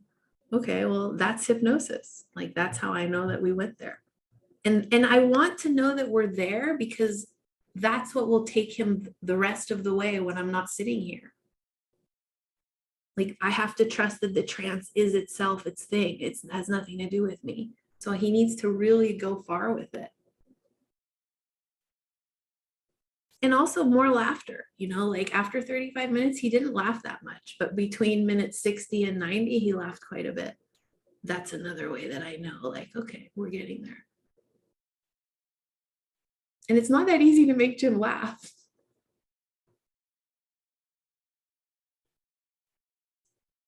Yeah, I felt that My when it name, was like we were at the point of joy. I was like, oh, That's it. oh, we're there.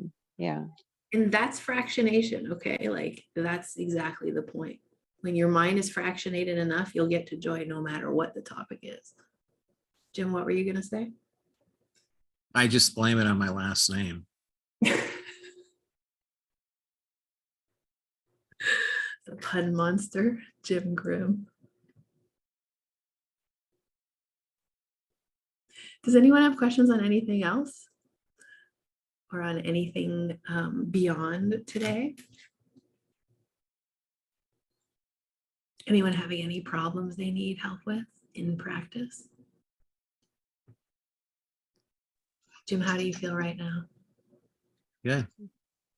A little bit awkward for hearing you talk about me in the third person, but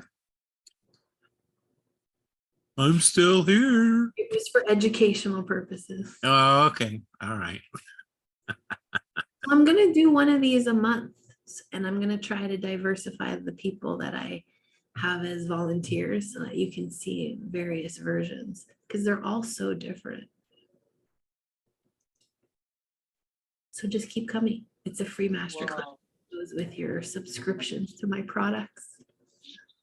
Well, I'll take the opportunity. We still have a little bit more time. It's just that like today I had a client, and I've been working with her 5 sessions now, but I didn't have in the first 3 sessions, I didn't have the ACH training. So I started using it in the last one, but then we had a really long period of time. And then she finally followed up with me today, but it's just, I mean, I guess too, I'm wondering where's the line between like, I'm going there and I know I'm still learning, so I'm compassionate with that. But there's like also this line where I kept thinking to myself, like, I can only go as far, right, as she's willing to let me take her. A lot, but also like the line of like, how can I see if I can push her limits a little bit more, even with the testing? Because it's just like, it feels like there's so much resistance, even though she consciously says that she wants to make the changes. Does that make sense? Yeah. The one feedback I'm going to give you on that comment, well, I'll give you as many as I can think of, but one that comes to my mind is the phrase you used was that I'm going to take her. So you still think you're responsible for doing something, but you're not. You're not taking her anywhere. She's taking herself. It's very, very much like when you climb Mount Everest and you take yourself up Everest, but you need to take a guide. You can't go without a guide. It's too dangerous. And you can't get there without a guide because it's too hard, but you need the guide to go. It's like that. They're the ones climbing. You're not taking them. And so, yeah, you're right. Like at what point does the guide say, let's do another, part of this trek, or defers to the person, who's leading it? That's a dance. Like, that's totally, like, you're a dancer, you're a professional dancer. That's what it is. It's a dance. And like I said, if it were me, I wanted Jim to go further with his freedom. Like, I want him to be more empathetic towards himself. I want him to trust his intuition even more. But he wasn't there. He wanted to stop at, I have options and I'm going to go experiment with them and have dinner out and be free. That's a lot of improvement. So that's good enough. So partly it's time, partly it's, their amount of resiliency, and partly it's, deferring to your intuition. I mean, the testing is about, can we go further? That is the point of the testing. Because if you get any indication that the testing is not checking, then there's a whole other conversation right there. So test all the time. Instead of thinking, how do I get her to go further with something else? Think, how do I test this problem in more ways? And the testing, remember, has all those different types of testing. So once you've done, like, ordinary testing, like what will happen if you need to get up, then go for fantastical testing. Well, what happens if, I don't know, it's the most beautiful day outside and you'd rather go outside than sit at your desk? And what happens if the grandkids come over for 2 weeks and you don't get to work at all? And what happens if, your wife tells you she doesn't want to retire at the end of the day and you don't need to do any of this? And so, like, none of those are real scenarios that I know of, but you just keep expanding the quantumness of the test so that they keep expanding the breadth of their ability to think through what they would do. Okay, Or- so this is like a personal, like, of mine, I know, but I think that this is like something that, what happens, this is kind of what Domino, I think, was pointing at. We tell everybody in the beginning, like in the practice call or in the interview call, that you are responsible for the change. The third person is not here. It's you, blah, blah, the whole, I can only talk to you, right thing. But what if you get with that patient or the person, or however you want to say it, that refuses to take responsibility? And they are still blaming the external source, like the third person, the I'm rejected, I don't have love, or whatever is the issue. And then they try to flip it over onto you with the whole, this isn't what I thought it was, or I don't like the therapy. Like, what there? Because this person is not responsible. And they just went from blaming the third situation to then turning you into the target of attack or the excuse for their unhappiness. Everything comes back to questions, right? Because we're not going to be lecturing anyone. So I'm not going to sit there and lecture them and say, but I already told you that. So I'm going to ask them, well, where is that third person? And they're going to say, I don't know, at home cooking dinner. And I'm going to say, well, are they here with me? And they're going to say, no. And I'm going to say, well, who is here with me? And they're going to say, I am. And I'm going to Okay, say, what if they said, this isn't what I thought it was going to be, the therapy session? then I say, well, why don't you come sit in my chair and I'll sit in yours? And then after that, I'm just saying, like, and that's a little bit of a cheeky response, but like, I always just answer with a question. Okay, well, what would you like it to be? Well, what did you expect then? How would you like this to go? What do you want out of this session? Like, the responsibility is not mine, and I'm not going to feel defeated no matter what you say. So, because we know that's the reality. You are not their subconscious mind driving the boat. and I have nothing to lose by being frank. I only have something to gain. So I'm going to put it to them. And if they really push that far, then, I mean, we're going to have a talk about it. Like, that's not what I'm here for. And I'm not available to you to treat me that way. But I don't like to get that way. I've never had to do it. Never once. You've never had to like cut a client free or be like, hey, this is just not. No, I do it with energy, Laura. I've had a few defiant clients and the energetic is so strong on my side that they don't come back. Oh, I mean, and they don't send you a nasty note or anything like that? Sometimes they do. Once in a while, they do send a nasty note. I've had and one. You just ignore it and say, I bless you. I respond and I say, I totally heard what you said. And, I appreciate your email. And also, the method of transformation is in your court. So you're welcome to come back and use your next session to solve this. So I look forward to seeing you then.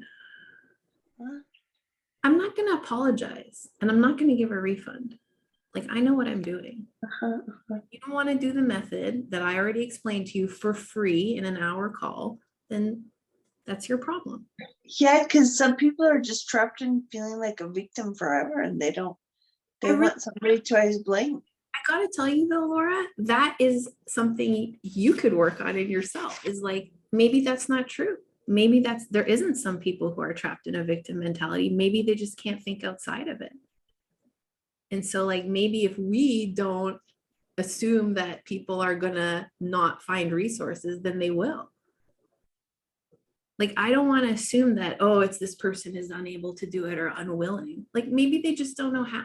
Maybe no one has ever offered that to them.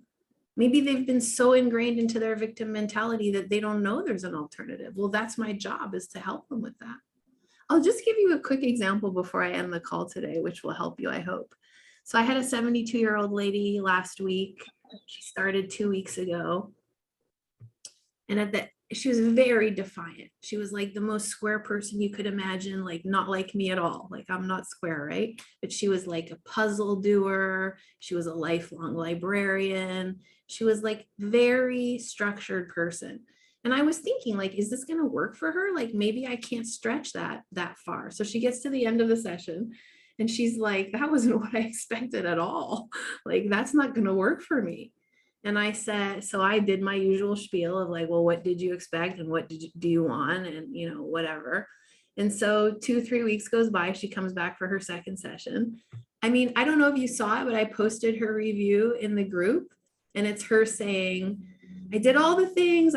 She was stuck in her house for anxiety. So I bought the bus pass and I'm, going on all these trips and I'm not using my medication anymore. And I mean, the point is, it worked on her. She just didn't know that it was working. And so if I had stopped after that first session and believed her, she would have been screwed out of her healing. So I'm just saying, it's really important for me and for you not to think, oh, well, this person is, unhelpable or is just, stuck in their victimized mentality, because she just didn't know that she was getting better. And I have compassion for that. Like, I can really understand how at 72 years old, you would give up on yourself, but you don't have to. So all I did was keep my cheerful, attitude and say, I'll see you next time and we'll continue and we'll keep the conversation open. And lo and behold, now she's over the moon, excited about all the stuff that she didn't know she could do. So I would say, like, the power of your presence is so much more than you think. Don't buy into people's stories and don't let yourself, get sucked into their whining and complaining. Yeah, it's it's true, because it could be like the last kicks of the dying ego trying to hang on to like the last, it's their Alamo before they like cough out. Well, and if they really don't have an alternative, how can we blame them for not having an alternative? I mean, like, I feel like in my PTSD, I was a victim for a long time. And then at some point I wasn't. And if somebody had given up on me while I was, I wouldn't be here today. So, and some days I'm still in it, like I still flash into it sometimes. And I still need people to be compassionate with me to remind me, hey, that's not you anymore. So I guess I just want to give people the benefit of the doubt and also insist on my skill. Like, I really like the question. I did ask the 72-year-old, well, do you want to come sit in my chair? Because I could stop working and just switch with you. And she got a kick out of that. And I was like, well, you're telling me that I'm not doing it right. So how do you want it to be? I mean, like, clearly I'm the one who knows. It just gives people like a moment to pause and think, well, I paid the money, I'm here. Probably this person does know more than me. Just challenge them, and don't be afraid to challenge them, and don't do it like as a bitch. Just say it in a nice way. Like, I laughed when I said it. Okay, well, do you want to come sit over here? Because she was here live. And then she chuckled, like, that's really good rapport. And just ask them, ask questions, Laura. Don't be afraid to penetrate why somebody is prejudiced. Like, ask them, well, why do you think that? She said something to me like, well, I read on the internet that you were going to tell me stories. And I said, okay, well, did you read it on my website? Do you think that I read the internet in general to figure out how to do my job? Like, you can ask people questions just to challenge, where did they come up with that? And then they'll realize real quick that they don't know. I said to her, I'm not familiar with that. That's not how I operate, and I never have done. So I don't know why you expected that from me, but that's not what I do. I mean, that's just an honest, straight up answer. Just like if you went to the dentist and they said, I'm putting the cap on this way, and you were like, no, but I read on the internet that it's this way. Well, the dentist would be like, no, we're doing it this way, and this will be the fastest and safest way for you. I mean, what more is there to say? I have another question. Like, in order to do this, I feel like I would like, it's kind of like, being in nursing school, it's like, to put in the IV, we needed somebody to, like be there and make sure, we were sticking people in the right places. And I would, just again, like coming out of this and just entering into this new realm, like, do you have a service that's like, or coming up with something so that in the future, like you can be kind of whispering in our ear or watching maybe a client interaction like this, with others, watching outside of like the actual training, to continue doing the work? This is just like what I feel like I'm like, what do I need right now to really like get more of a grasp on this, like as a newbie? I mean, I like the idea. Maybe I could offer that some way, or have you guys do it and me coach you through it instead of me doing the demo. Like, we could do it that way. And I will say, the reason I'm even doing the demo and the discovery call is because one of you asked me, to offer it. So just keep asking for what you want, and I'll try to keep providing it. But yeah, I mean, why don't you just be a volunteer therapist, and we'll do it the way we do in training, where I'm talking over you half the time, but it's, trying to help you. Because even like with the pro bono clients I'm working with, like I'm feeling very self-compassion, because I'm like, well, they're here and they're getting something out of it. But I know that like once I feel like, that I'm like, hey, this is what it costs, which I'm getting very close, is like, I would like a little bit more of like the constructive criticism and just a watchful eye, I can understand that. I also just want to say that pro bono clients have a lot less to gain, so they're harder. So like, you might feel more challenged by them, but that's because they don't need to do anything. And neither do you, by the way. Like, when I'm paid highly, I work harder and I'm smarter at my job. I do it more efficiently. So the money on the table does matter for sure. So don't get confused by your pro bono clients, because they're different. I'm not saying not to use them and not practice. Like, that was basically a pro bono session, and it worked really well. But it just don't let yourself get dissuaded or lose enthusiasm, because it is different with Domino, you have very good instincts. This is something I wanted to tell you the other day.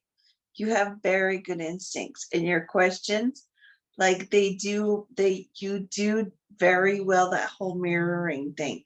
And this, I felt very well from you the other day, like last month, whenever it was, Yeah. that you trust that in you because you do have very good instincts. And It's just also, something I've been wanting to tell you. I agree with that, Laura. And I think Domino is born to be a healer. So whatever modality you choose, it's irrelevant in a way. But also, so what if it takes longer? All roads lead to Rome. So what if when you're starting, it takes 2 sessions instead of 1, or 4 sessions instead of 2? I mean, I was like a 6 session for a while there, quite a while. I mean, like, I didn't get it down to 1 until like the last 6 months, basically. So I do think that that's just a skill you develop. What's the rush? Why do you have to have it a certain way right now? It's just what Jim just learned, you know, as long as you get it done, what the hell's the difference? And I mean, like, all roads lead to Rome. You have to keep remembering that there's no wrong question. So you go down a path that doesn't get you there. Oh, well, so you'll switch. So like, yeah, I can coach you into like, no, I wouldn't do that, or this would be better this way. But in the end of the day, it's not like there's a correct path. And by the way, your way of doing it will be different than mine. Like, I know some people watching today were like, oh, that's not how I saw it before, or that's not how I do it, or whatever. That doesn't matter as long as we get there. Like, that was a reflection of my personality combined with the skill. But your personality combined with the skill is going to look different. And by the way, that's a good thing, because how would we differentiate all of our businesses if they were all just some cookie cutter, you know? Then we could just have the AI program do it, but we can't. So like, what's to say that what you bring to it is better or worse than me? But I mean, that all being said, yes, I can see how it would be helpful to have the coaching, and that's how I learned as well. So yes, let me add that to the roster. As you guys can see, I'm working very hard to add lots of things. So we'll do this one again, and it'll be next month. We have MAC training at the end of July. I have a few of you registered for that already. ACT training is the first weekend of October. The group is always open for comments and questions, and we have mentoring group next Friday. Back to the mentoring. All right, I'm sure you guys are tired. It's Friday afternoon, long weekend. Have some fun, party like Jim, party for Jim, party like Jim. Have a lot of joy and fun, and you know where to reach me if you need anything. Have a great weekend, everybody. Thank you. My pleasure. Thank you. Great Have to a see good weekend. Thank you. Bye. Bye-bye. Bye. you. Bye.